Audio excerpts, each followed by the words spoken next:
Tudo Posso estar de volta, gente. Hoje é dia 4 de fevereiro e hoje é dia mundial de luta contra o câncer. Essa data ela foi instituída em 2005 e serve justamente para conscientizar. Nós já recebemos aqui, inclusive, diversos profissionais falando sobre a necessidade de hábitos saudáveis, sobre buscar qualidade de vida.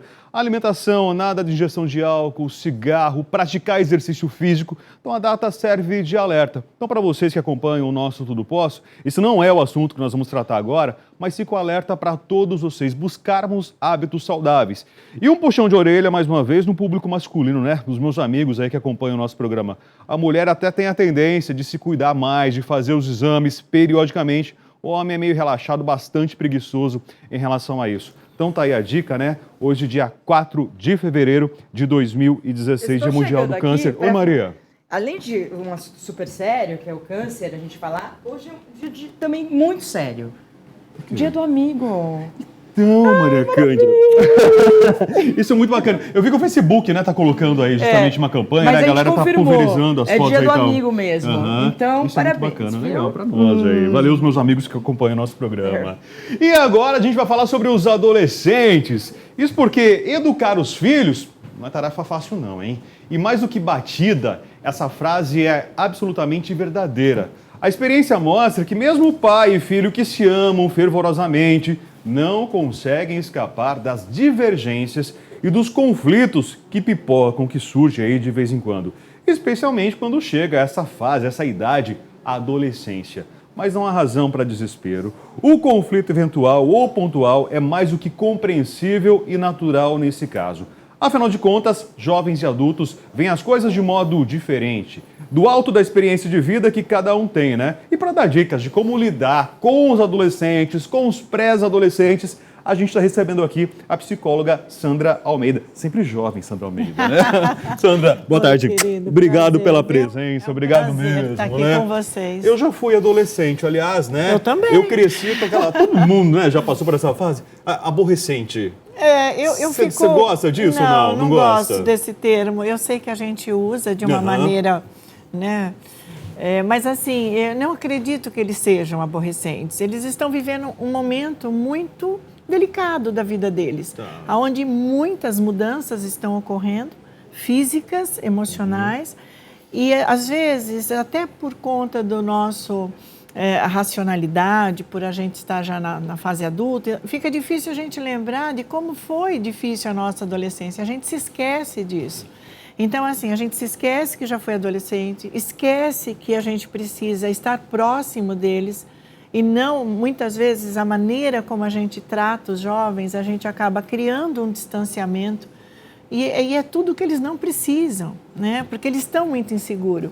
Muitas coisas que são feitas assim, da maneira deles, mas para chamar até a atenção. Tinha uma época da minha vida que eu achava que eu nunca fosse ser amigo do meu pai.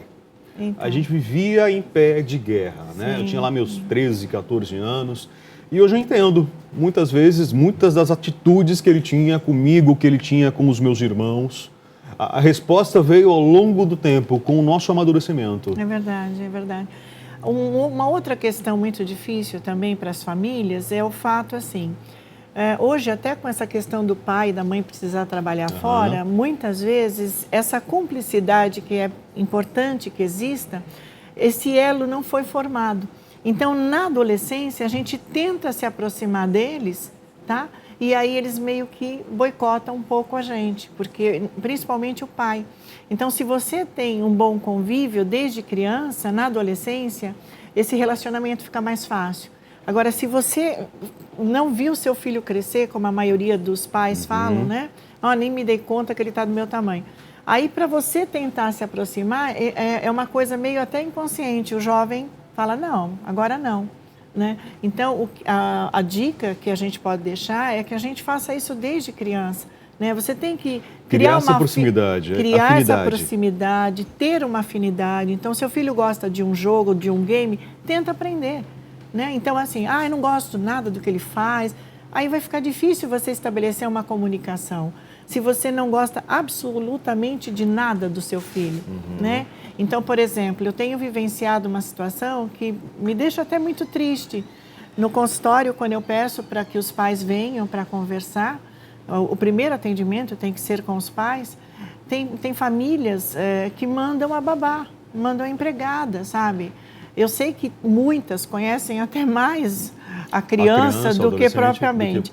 Mas eu tenho me deparado assim, com pais que não sabem a série que os filhos estão, quem é o melhor amigo, em que momento o jovem está, quais são as dificuldades que ele está atravessando. Isso deve ser triste demais, Sandra. E aí também a gente entende por que eles vão, normalmente eles já precisam muito buscar o grupo de amigos. Então eles se separam da gente, muitas vezes a família não suporta essa separação, mas é uma separação que não é para todos sempre. É uma separação proposital, é necessária. Eles se desligam um pouco da família, se juntam ao grupo, né? E aí se vestem iguais, começam a falar igual, tem sempre um que lidera, né? Então, assim, é a fase dos ídolos, então eles têm aquelas ilusões que vão modificar o país, que vão fazer grandes coisas. Sandra, pais que têm uma diferença de idade muito grande, muito gritante com seus filhos, é mais complicado? Porque hoje a gente vê isso, né? Tem uma certa maternidade, eu não digo tardia, mas um pouco mais madura. As mulheres, os pais esperam um pouquinho mais, os homens aí, esperam um pouco mais para ter o filho. E, de repente, essa adolescência do filho vai chegar quando o pai ou a mãe já está lá com 50, 55 anos. E aí, a criação, até mesmo desse pai e dessa mãe, lá atrás, foi completamente diferente do que esse jovem vive hoje. É muito legal o que você está dizendo, porque realmente é um aspecto importante da gente conversar.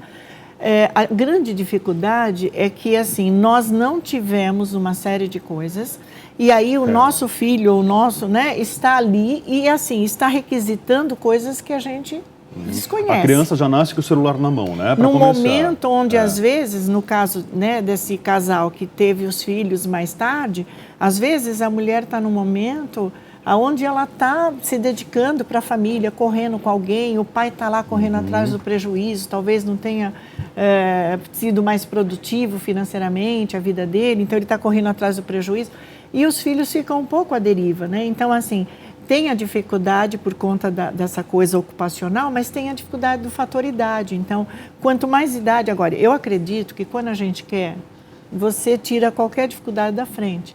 Então, você tem que fazer esse movimento. Muitos pais falam, não, ele que tem que se chegar. Eu imagino que a gente possa fazer esse caminho. Teu filho não vem até você, então, o que eu vou fazer? Seria ceder dos dois lados. O que eu vou fazer? Não, o adolescente não vai ceder.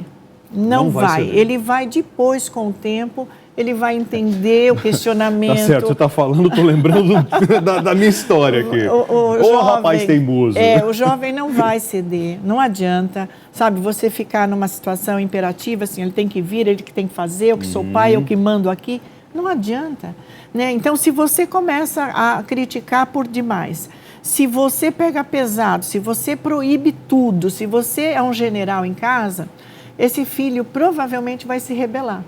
Tá? Então, ele pode fazer algumas coisas realmente para chamar sua atenção, mas ele vai trazer prejuízo para a família e para si próprio. Tá? Muitas vezes, alguns se recorrem até às drogas, que é o que a gente mais teme hoje em dia. Né? Então, eles vão buscar alívio de uma pressão que eles estão vivendo, eles não têm o apoio da família e eles acham o conforto, tá, nas drogas. Então, a gente precisa ficar muito atento. Eu, por exemplo, meus filhos hoje são casados, já sou avó de 3 netinhos, com a graça de Deus. Mas, assim, o que eu fazia? Eu chamava todos os amigos do meu filho e da minha filha, aqueles amigos mais próximos, e recebia em casa. Se você me perguntar, mas era confortável sempre ficar com todos ali? Não. Às vezes, de domingo, era o único dia que eu tinha para descansar, para receber um familiar, enfim, né, para fazer meu serviço, eu queria deitar, enfim, você está cansada. Só que eu preferia todos ali porque eu estava de olho. Né? Era uma forma de você entender muitos comportamentos dos seus próprios filhos. Fazia lá os lanchinhos, eles ficavam assistindo, na época, DVD, né? Então, assim, eles ficavam lá e tal. E aí era uma coisa que eu estava de olho. Eu sabia quem era legal, quem não era. Eu poderia, de repente, sugerir alguma coisa. E lembrando que é assim, ó, filho, aquele cara não vale a pena você investir nessa amizade, ele não presta, não sei o quê. Aí o jovem vai se apropriar desse amigo de um... Né? Porque é a maneira que ele encontra de te provocar. De enfrentar, de te confrontar. Meu filho, me parece que aquele rapaz está um pouco perdido, né? O que está acontecendo com ele? Fiquei com dó, vi que ele não está legal. Mãe, não sei o quê. Então, assim, de vez em quando a gente joga, você semeia alguma coisa. Seria ter um jeitinho diferente, especial, para chegar naquela realidade. Para o seu filho ficar atento, tá?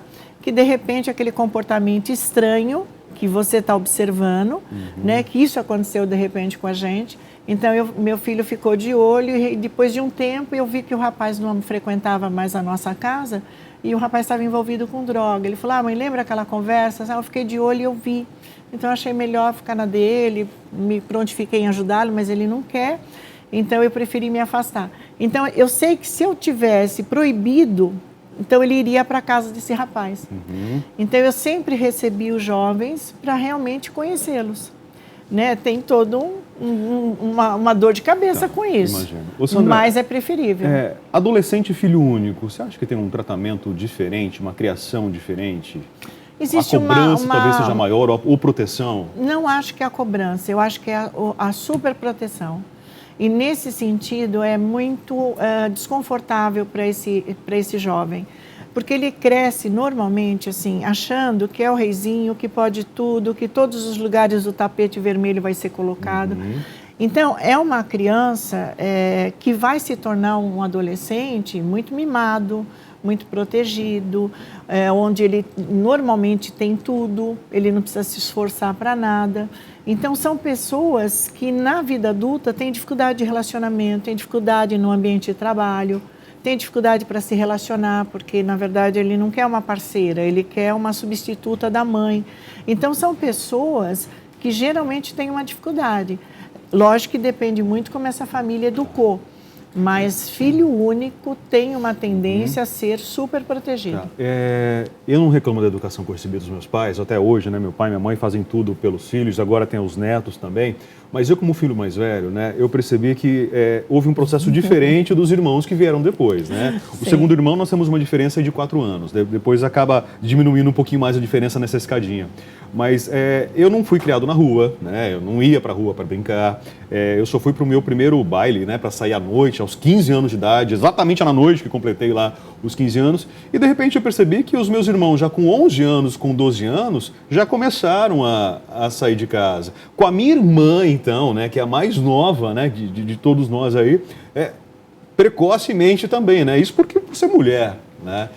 O que eu entendo, não sei se a minha visão é errada ou não, mas existia um certo medo, era a primeira experiência, eles não sabiam como o filho ia poder enfrentar o mundo. Não que eles não acreditassem no Rafael, mas eles nunca tinham tido a experiência de ser pai e mãe anteriormente. É isso mesmo, É muito Sandra? difícil, porque assim, não existe um manual de instrução para você falar, olha, você educa o menino assim, educa a menina. Lógico que tem livros falando, né, de uma tendência geral, mas nós somos muito peculiares, né? Cada um é único. Então é difícil. Então o pai e a mãe, eles fazem o seu melhor, tá? Então assim, o primeiro filho, o primogênito, que eu também sou, eu sei o que você está falando, a gente tem um rigor maior, o grau de cobrança é maior, o rigor dos pais, as regras não têm as suas, né, exceções, é difícil, a gente pagou um preço caro ali por ser o primeiro filho. E depois os irmãos da gente têm uma facilidade, eu acho que os pais vão se moldando, vão se adaptando. A flexibilidade foi maior com eles. Né? E é necessária essa flexibilidade, porque também aquele pai que tem um filho de 40 e de repente tem um de 30 e quer educar igual, não vai conseguir.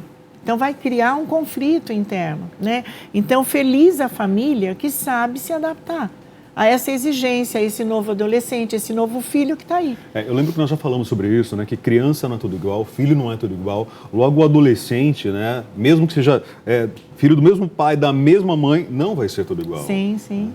E isso precisa ser visto, né? Essa identidade que é única, né? Então, não adianta você falar, mas eu eduquei igual, tá? Mas as crianças são diferentes. Cada um tem uma personalidade, tem um jeito. Então, você tem uma educação única, mas o pai e a mãe, cabe ao pai e à mãe se moldar aquele filho. Então, o que esse filho precisa mais? Então, eu tenho um filho que é mais carente, ele precisa mais de atenção. O outro é mais autônomo, ele é independente, bacana. De vez em quando eu vou conversar, acompanhar a vida dele, mas ele não aceita muita interferência. O outro já precisa mais de aconselhamento. Então, acho que a gente tem que ter esse feeling, né? Você tem que ter esse faro para perceber. Você falando assim, eu fiz uma metáfora aqui na minha mente, né? Como você soltar pipa. Né? Às vezes você tem ventos contrários, ventos favoráveis, a direção muda, né? Legal. E aí você, para uns, né, dependendo da situação, você vai dando mais linha, para outros você segura mais, né? Não seria isso? Perfeito. É bem isso. A gente precisa entender que, assim, os filhos, você pode ter 5, são diferentes. Então, não adianta você dar a mesma educação. Lógico que tem parâmetros, a gente tem algumas regras, limites que você tenta seguir porque deram certo com você, deu certo, a sociedade, a educação, a pedagogia, tudo pede para que você siga naquela linha. Agora, a gente tem que fazer variações, você tem que se moldar. Então, assim, aquele filho, ele é mais relutante, então, de que maneira eu vou tentar convencê-lo? É na base da porrada? Não adianta. Sabe, não adianta bater em filho, porque quando você bate num filho, você está ensinando ele a bater. Então, ele vai resolver as coisas na pancada. Então, vamos conversar, vamos dialogar. Então, assim, mas não adianta conversar. O que ele mais gosta? Por um mês você vai ficar sem o seu celular. Tá? Então, vamos combinar. Tudo que é combinado não é caro. Então, a gente vai barganhar. Tá, o seguinte, olha, você está fazendo essas coisas... Não está legal, não fico satisfeito, eu, seu pai, sua família. O que você sugere? De que maneira você pode fazer isso? Então, peça a orientação do jovem. Porque muitas vezes a gente subestima a criança. Então, você fala, não, ele não pensa, ele não tem condições de discernimento. Então, você acredita que você tem que dar ouvido também, dar voz, aliás, é isso? Sim. Se permitir ouvir. Por exemplo, quando as famílias se reúnem frente a uma dificuldade, chame o adolescente. Qual é a sua sugestão, filho? Por exemplo, na minha casa, eu gosto muito de dar exemplos que eu acho melhor do que a gente falar na teoria. Eu sentava meus filhos, eu tenho um casal de filhos, e assim, olha, o pai de vocês está com uma situação difícil, financeira, eu vou abrir mão da empregada, e você? E você, o que você pode fazer? Mãe, eu vou sair da academia, eu vou sair do karatê. Sabe, eles eram crianças, então eles sugeriam isso. Que eu falava, eu vou abrir mão da nossa secretária do lar, e você? De que maneira você pode ajudar no orçamento? Renata, mãe, eu não vou ficar tanto no telefone. Já é uma coisa. Né? Já é uma colaboração. E você, filho? Mãe, eu vou sair disso, daqui. Então, assim, nós vamos cortar a assinatura de revista disso. A gente estava ajudando o meu marido, eles ajudando o pai, né? Na hora que a situação normalizava, a gente falava, tá sobrando uma grana. E aí, quem quer viajar dessa vez? Quem foi por último? Aí eles já maiores. Por último foi, né, o casal. Então, agora vai ter o irmão, depois vai você. Então, as dificuldades eram repartidas e os ganhos também. O ônus e o bônus, né? Então, na dificuldade eles estavam juntos e nas adversidades. E no bônus, nas coisas boas, eles estavam juntos também participando. E isso desde criança. Então, por exemplo, uma coisa que os pais se queixam muito é que o jovem não tem limite, ele gasta demais. Isso é verdade. Põe no papel. Então, assim, seu pai ganha tanto, mas é importante colocar no papel. Seu pai ganha tanto, a gente tem isso de condomínio, água, luz, net, a gente tem lá internet, tudo para pagar. Tá vendo que o que entra não é compatível com o que está saindo? Então, o jovem, às vezes, ele precisa ver. Sabe? O preto no branco ali. E será que ele também, esse espírito gastão que esse jovem tem, não é reflexo daquilo que o pai ou a mãe também estão colocando em casa? Com certeza. Porque também dá exemplo, né, Sandra? Uma outra coisa é o uso né, eles ficam muito viciados na internet e tal, só que os pais também estão hoje em dia. Aí quando você vai sugerir alguma outra coisa, olha, legal, você Aí gosta... o adolescente joga na cara do pai e da mãe. Ele fala, né? você bem não desse sai, jeito. Você não sai da internet, mãe. Você não sai, pai, de smartphone. E aí você vai falar assim. o quê? Então a gente tem que dar o exemplo, sem sombra de dúvida. Sandra Almeida, muito obrigado, né? Obrigada, Mais do que querido. perguntas e respostas aqui, acho que foi um bate-papo, né? Uma Obrigada. conversa deliciosa. E como a gente estava falando sobre família, deixa eu aproveitar esse momentinho aqui e mandar um beijo pro meu afilhado, pro meu sobrinho Guilherme, que hoje está completando um aninho. Oh, né? que bênção. Então, Gui, Deus Parabéns. abençoe você, né? Que você cresça em graça e sabedoria. Você é um orgulho, né? Garotinho lindo demais. Eu postei foto, depois vocês podem ver no Facebook, no Instagram lá, fotos desse garotinho. Ele tem uma cara de Peralta, mas um olho azul encantador. Aquelas né? crianças que a gente fica hipnotizada. Nossa, é demais. Mas eu sou tio babão, né? Não só dele, mas também dos outros mas 3 é tão sobrinhos, bom. né? A criança é bom tem a demais, né? doçura, né, que muitas vezes a gente não encontra no dia a dia. A criança tem essa ingenuidade, né? E o dia fica mais leve quando eu me pego pensando neles, Sim, né? É bom demais. Ó, o sem olho tá dúvida. aqui lacrimejando já. De saudade. Saudade mesmo. Amanhã mata essa saudade, Ai, né? que Prometo, prometo. Gente, intervalo. No próximo bloco tem uma pizza, hoje pizza de tapioca. Gosta de pizza, Sandra? Nossa, que Essa é delícia, diferente, nunca né? comi. Essa vai ficar com a gente então. Opa, Pode com comer com a gente, certeza, né? vai ser um prazer. Professora Cida Lima vai estar aqui para ensinar vocês aí de casa a preparar essa delícia. A gente já volta então.